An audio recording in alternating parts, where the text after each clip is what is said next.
Good morning, my dear students. I'm Meenu, your maths teacher.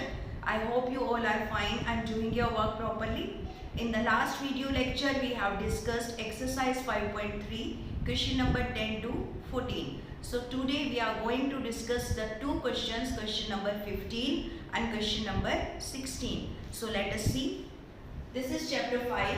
The name of the chapter is Arithmetic Progressions. Exercise 5.3. We are going to discuss question number 15 and 16.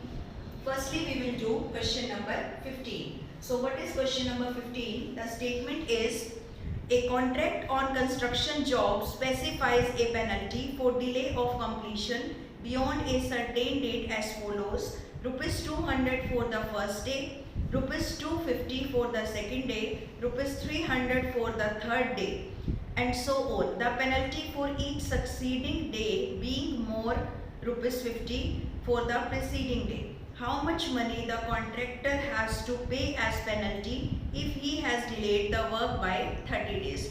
So listen, what is the statement? The statement is एक construction work है, वहाँ पर employees को कुछ instructions दी जाती हैं कि आपको अपना काम एक fixed date तक ख़त्म करना है.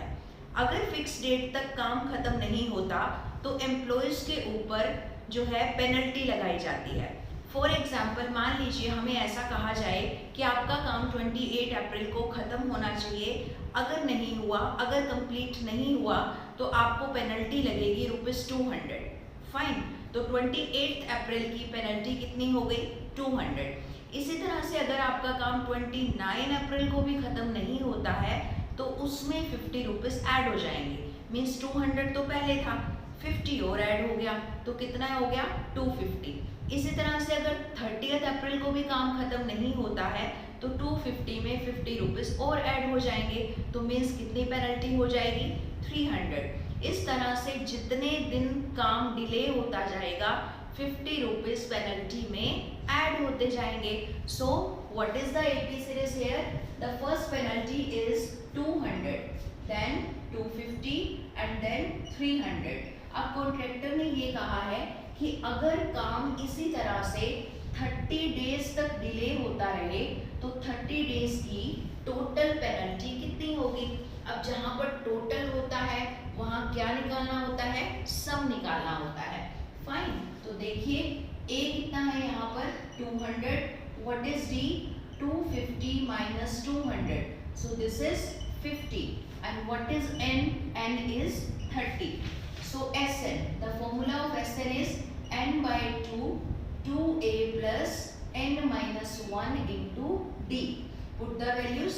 N की वैल्यू है 30, 30 by 2. This is 2. A कितना है? 200. 30 minus 1. And what is D? D is 50. So this is 15. This is 400 plus 29 into 50. So 15. This is 400 plus इसको multiply कीजिए. This is 1450. So 15 into 1850. 1850 को 15 से multiply करना है. So this is 05772. So this is the answer. So this is the penalty for the 30 days. I hope the question is clear to you. Let's come to the next question.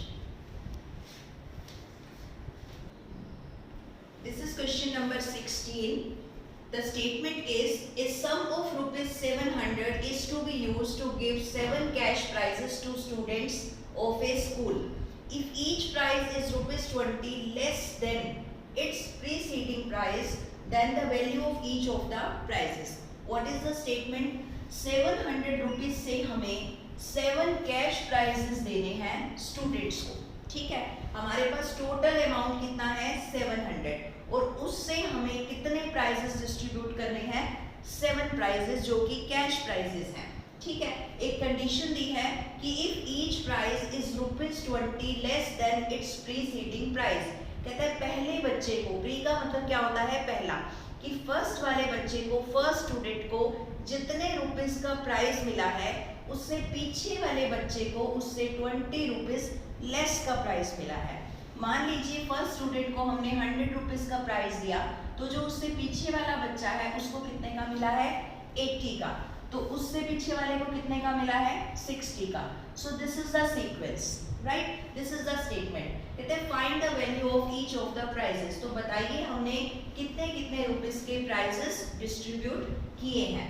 तो मान लीजिए हम prices को मान लेते हैं, let 7 prizes are, let 7 prizes are. अगर हम एक ए ले लें तो नेक्स्ट प्राइस कितने का होगा a प्लस 20 का। जैसे मान लो 80 हमारा a है, ठीक है, तो 100 क्या बनेगा a प्लस 20। 80 में आप 20 ऐड करेंगे तभी तो आएगा 100, ठीक है। तो उसके बाद हम अगला ले लेते हैं a प्लस 40, a प्लस 60। हम चाहें तो सारी की सारी टर्म्स यहाँ पर प्लस की भी ले सकते हैं, बट क्वेश्चन को इजी करने के लिए, एक यूनिफॉर्मिटी मेंटेन करने के लिए हम क्या करेंगे, यहाँ पर नेगेटिव भी ले लेते हैं a माइनस 20। कैसे, जैसे मान लो a 80 है और 60 मुझे लिखना है, तो मैं कैसे लिखूंगी a माइनस 20। 80 में से 20 लेस करेंगे तभी तो 60 आएगा, ठीक है। तो इससे पिछला प्राइस कितने का होगा a माइनस 40, उससे पिछला प्राइस a माइनस 60। तो देखिए हमने 7 प्राइसेस मान लिए, 3, 4, 5, 6 एंड 7। अब हमें ये पता है कि ये 7 कैश प्राइजेस जो हैं उसके लिए टोटल अमाउंट कितना था 700।